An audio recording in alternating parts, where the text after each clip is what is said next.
The USS Dakota moved slowly through the dark void of space. It was a gray ship, built for hard work and long journeys.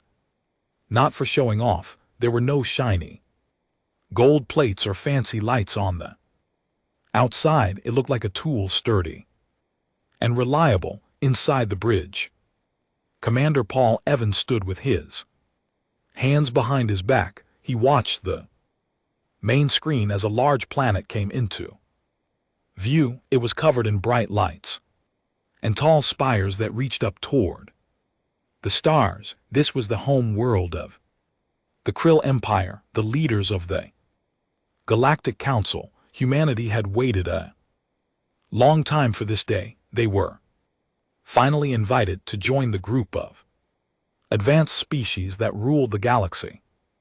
Paul turned to look at his team. Ambassador Linda Moore was checking her data pad one last time.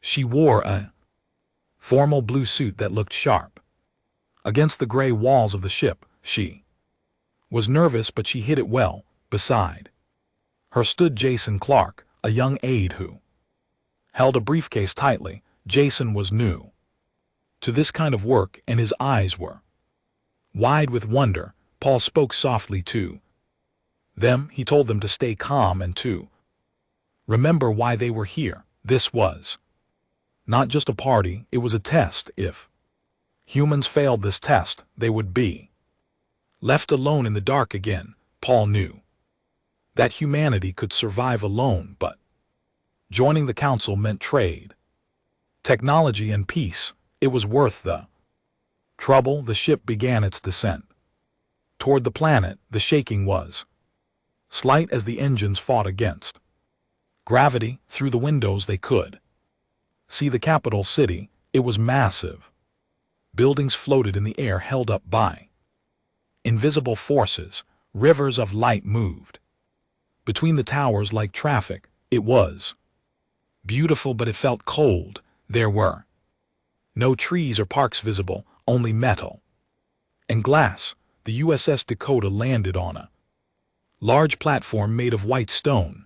The engines powered down and the silence returned. Paul took a deep breath. He adjusted his uniform jacket. It was a simple dark green color, very different from the colorful robes the aliens usually wore. He did not care about fashion, he cared about respect.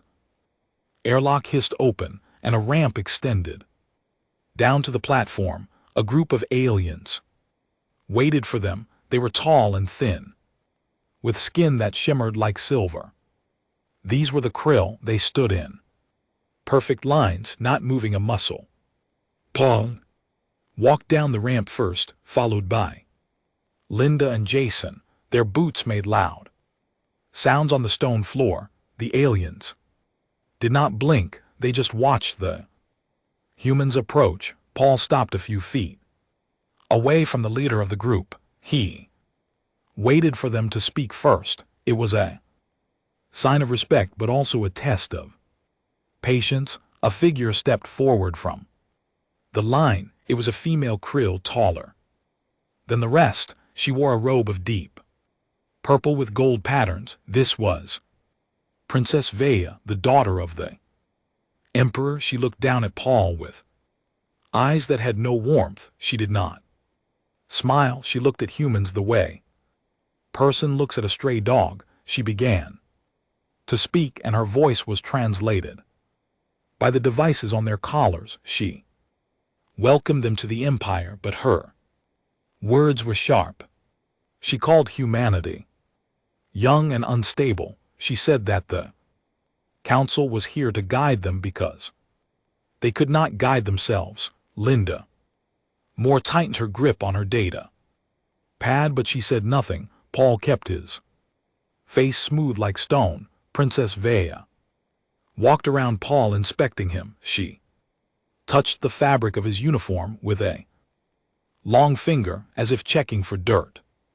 She asked him if he was afraid. She said that many species came here and never left because they could not handle the truth of the galaxy. Paul looked her in the eye. He told her that humans were not afraid of the truth, they were only afraid of wasting time. The princess laughed, a sound like breaking glass. She turned and gestured for them to follow. The Krill guards turned in unison and began to walk toward a massive building in the distance. It was the great hall where the council met.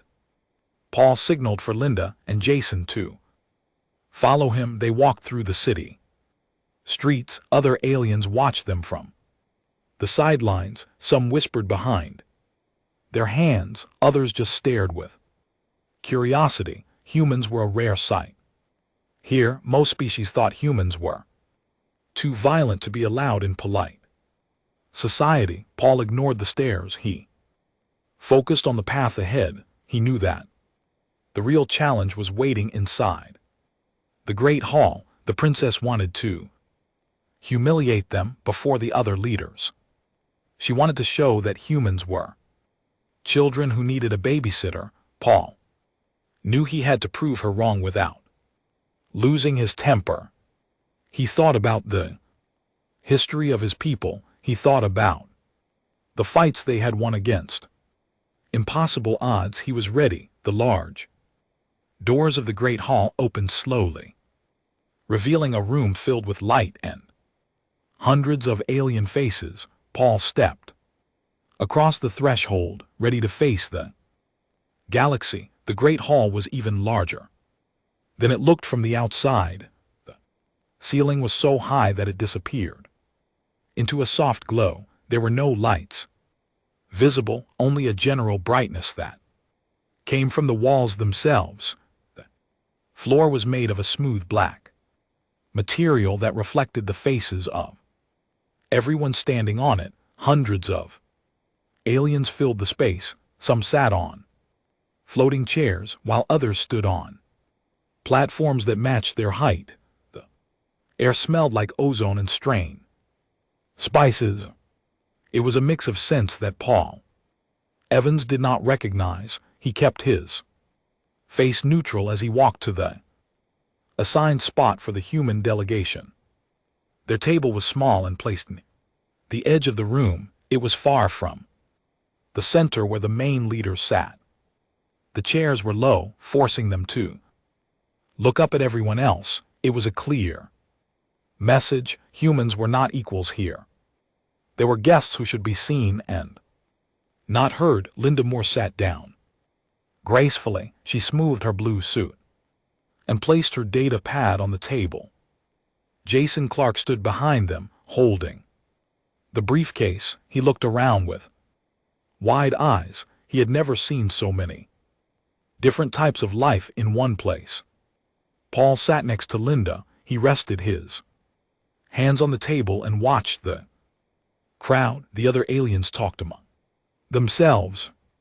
Their voices created a low hum that filled the hall. Some of them looked at the humans openly. A creature with blue skin and 4 eyes pointed at Paul. It said something to its neighbor, and they both laughed. Linda leaned toward a tall alien that looked like a bird. It had feathers of green and gold. She tried to start a conversation. She said hello and mentioned that she hoped for a good meeting. The bird alien turned its head away. It pretended not to hear her. Linda sat back slowly. Her face showed a hint of hurt, but she did not show anger. Paul saw this. He knew that this treatment was intentional. They wanted the humans to feel small. Suddenly, a bell sound rang through the room. It was sharp and clear. Every alien stopped talking. The room went quiet.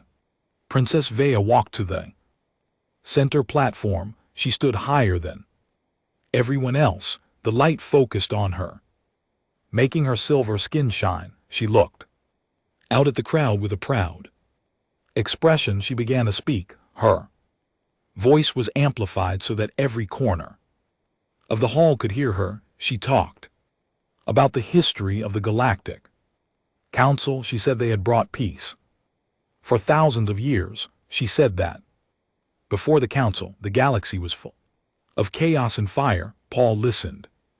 Carefully, he noticed that she used the word peace many times, but she also used the word control. She explained that the council protected the weak from the strong. She said that some species were not ready to handle weapons or power.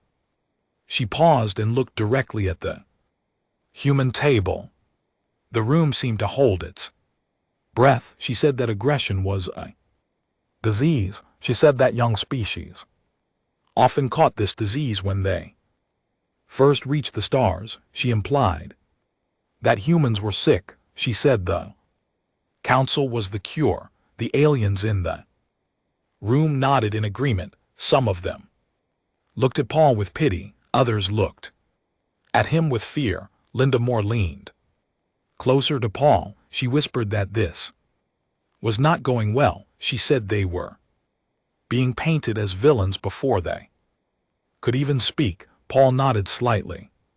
He did not take his eyes off the princess. He knew that words were weapons here. Vaya was using them to weaken humanity's position. She wanted the council to vote for restrictions on human ships. She wanted to limit where humans could travel. Paul thought about Earth. He thought about the history books. Humans had fought many battles, but they fought to survive. They did not fight to conquer. There was a difference. Vaya did not understand this difference, or maybe she did not care. The princess continued her speech. She listed the achievements of the council.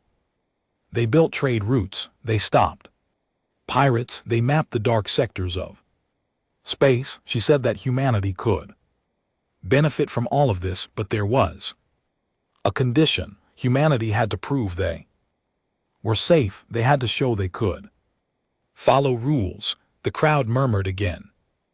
It sounded like agreement. Paul felt the weight of the moment. If he said the wrong thing now, humanity would be trapped. They would be allowed in the council, but only as servants. He looked at Jason. The young aide looked worried. Paul gave a small shake of his head.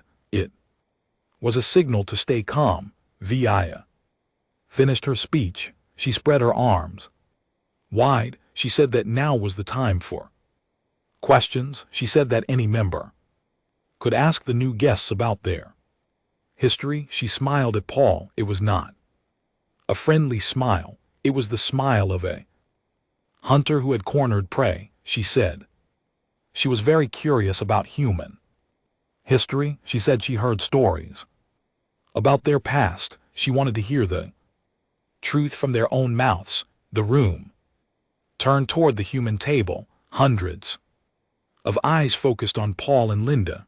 The silence was heavy. It felt like the air was too thick to breathe. Paul knew this was the trap. Vaya was going to ask about their wars. She wanted him to admit that humans were violent.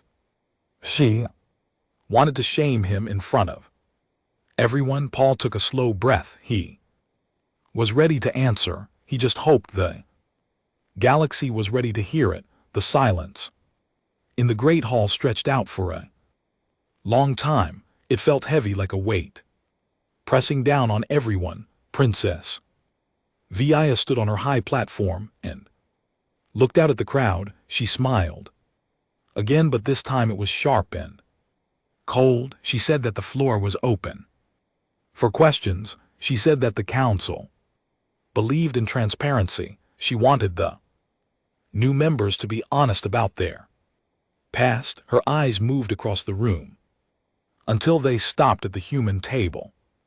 The light seemed to follow her gaze. It pinned Paul Evans in his seat. Paul felt the attention of hundreds of aliens. He did not move. He kept his hands on the table. Linda Moore shifted in her chair. She looked at Paul with worry in her eyes. She knew what was coming. Kyril Empire had studied human history. They knew about the conflicts on Earth. They knew about the battles Space, Via wanted to use this knowledge as a weapon. She wanted to make humanity look dangerous. Jason. Clark tightened his grip on the briefcase. His knuckles turned white. He looked at the exits as if planning escape. Paul gave a small shake of his head. He told them without words to stay still. Princess Via stepped down from her platform. Her robes flowed behind her like water. She walked across the smooth black floor. Her steps made no sound. The crowd parted to let her through. They watched her with interest. They wanted to see the human. Via stopped right in front of Paul's table. She was much taller than him. She looked down with her silver eyes. She did not speak to Linda. She spoke only to Paul. She asked him if he was the military leader of the human delegation. Paul said yes. His voice was calm and steady. Via nodded slowly. She said that military leaders usually had stories of violence. She said that peace was built by diplomats, not soldiers. She implied that Paul was in the wrong place. She said she was curious about the human record. She asked him how many wars his species had fought since they learned to fly among the stars. She spoke loudly so everyone could hear. Her voice echoed in the big room. The aliens leaned forward. Some of them smirked. They expected a low number. They expected him to say 5 or 10. They wanted to call him a barbarian. Paul looked up at her. He did not blink. He thought about the question. It was a trick. If he said a low number, she would call him a liar. If he said a high number, she would call him a monster. There was no safe answer unless he told the truth. The truth was hard to hear. Paul thought about the history of his people. He thought about the ships that never came home. He thought about the planets that were lost. He thought about the enemies that wanted them dead.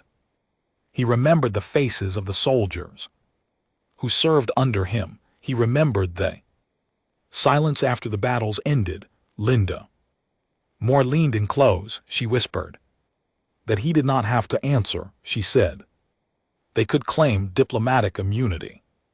She said they could skip the question.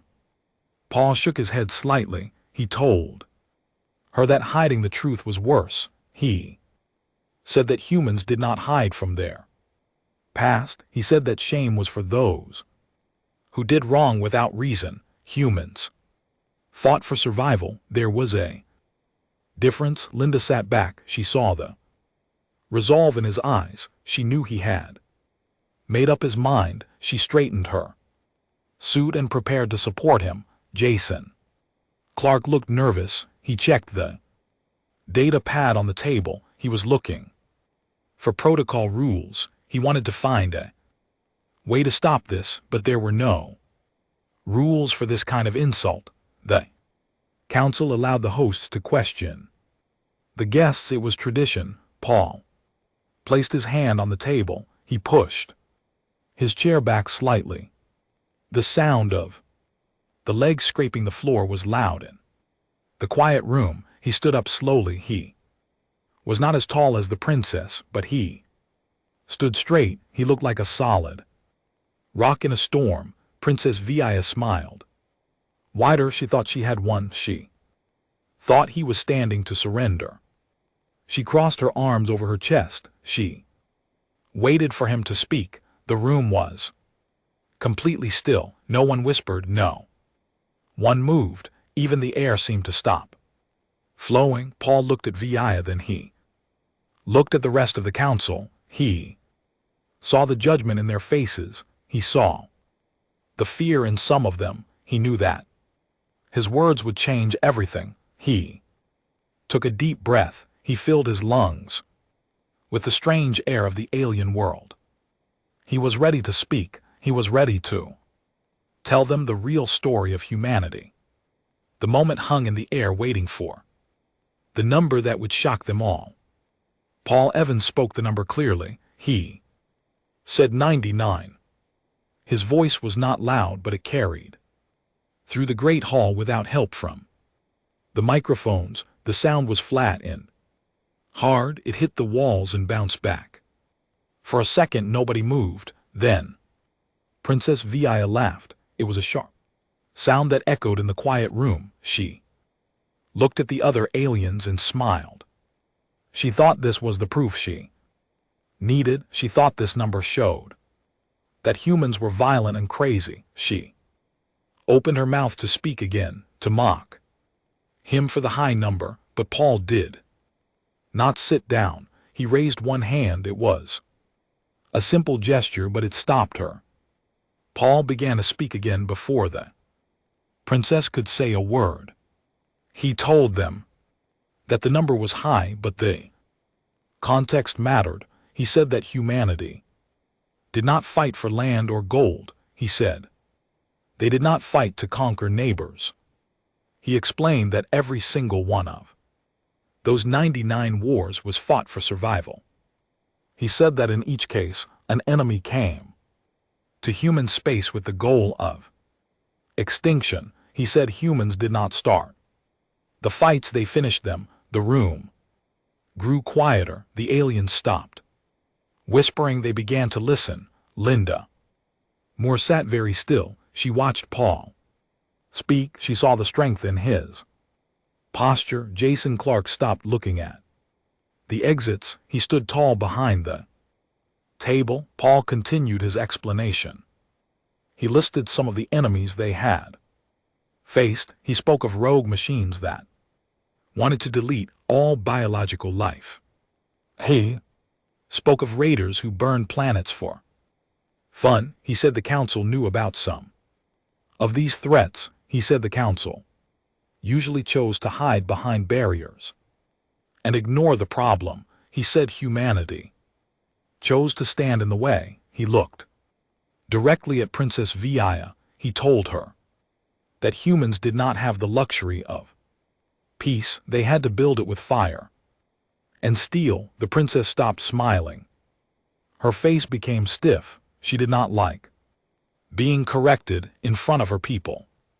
Then Paul talked about the last war. He said the 99th war was recent. He said it happened in this specific sector of space. He described a swarm of creatures that consumed stars. He said they were dark and endless. He said they moved like a shadow across the galaxy. He asked the room if anyone remembered the dark year.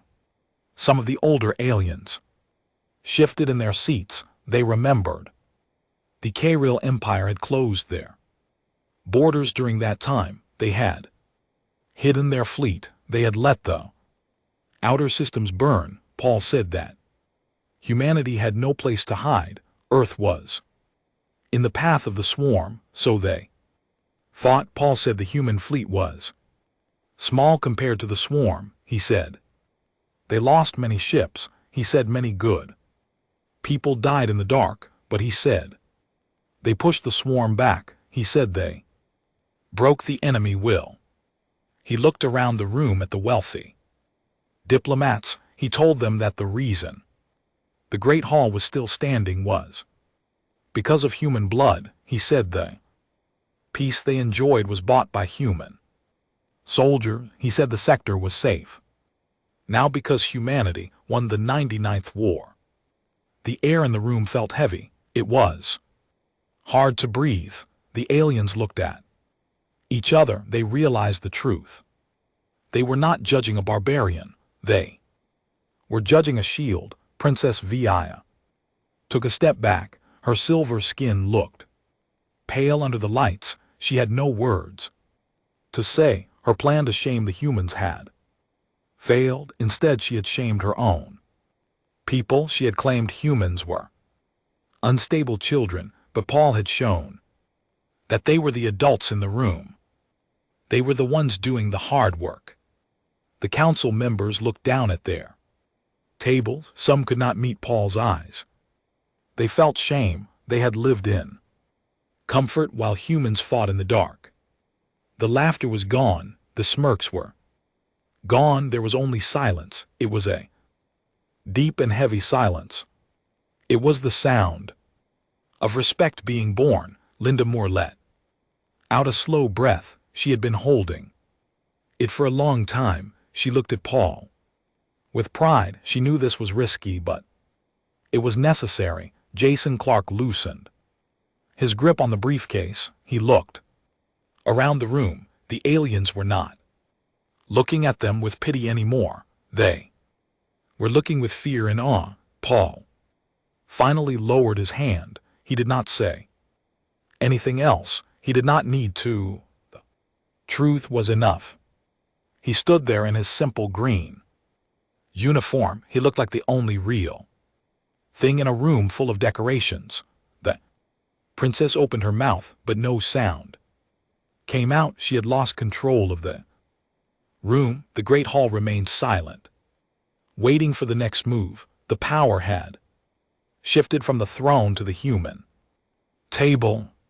The silence in the great hall lasted for a long minute. It felt like time had stopped. Then an old alien stood up from the center seat. He was High Counselor Vex. His skin was gray and wrinkled, showing his age. He was the leader of the assembly. He looked at Princess V, then he looked at Paul Evans.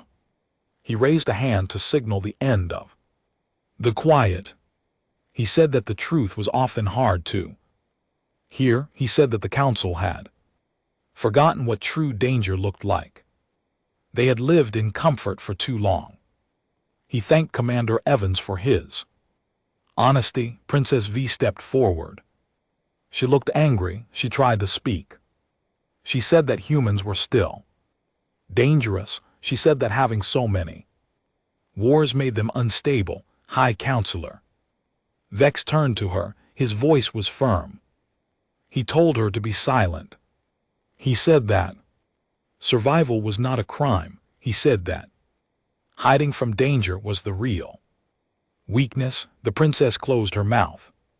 Her hands shook at her sides. She looked small for the first time. The other aliens watched her. Their respect for her was fading. They looked at Paul with new eyes. They saw a protector, not a threat. High Counselor Vex called for the vote. He asked if humanity should join the Galactic Council as full members. He added a new condition. He said humans should have a seat on the Defense Committee. This was a high honor. It meant they would help plan the security of the galaxy. Usually only the oldest species got this role. The aliens began to vote. Lights on their desks turned green.